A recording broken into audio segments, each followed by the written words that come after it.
बिहार में बाढ़ का कहर जारी है और इसी बीच बिग बॉस 12 के प्रतियोगी रहे दीपक ठाकुर ने मदद के लिए सलमान खान और सोनू सूद से मदद मांगी है। दीपक ने अपने गांव की फोटो सोशल मीडिया पर शेयर की।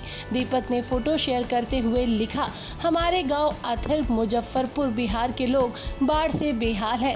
हमारा खुद का भी घर जलमग्न हो गया है। अन्न के एक दाने के लिए लोग तरस रहे हैं। सब कुछ तबाह हो गया।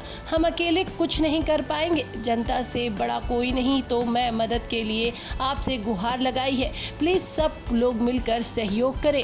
दीपक ने इस पोस्ट में प्रधानमंत्री नरेंद्र मोदी, सलमान खान, सोनू सूद के साथ कई टीवी स्टार्स को भी ये टैग करते हुए लिखा है। जी हां, आपको बता दें, इसके साथ साथ दीपक ठाकुर ने अपने गांव के कई वीडियो और फोटोज भी शेयर की है। दीपक ठाकुर और उनकी टीम जरूरतमंदों तक खाना पहुंचा रही है। दीपक का घर भी आधा बाढ़ के पानी में डूबा हुआ है। उन्होंने अपने घर का वीडियो भी शेयर किया। दीपक के वीडियो पर फैंस खूब रिएक्ट कर रहे हैं और उनकी मदद करने के लिए आगे भी आ रहे हैं। बता दें कि दीपक ठाकुर बिग बॉस से काफी पॉपुलर हुए।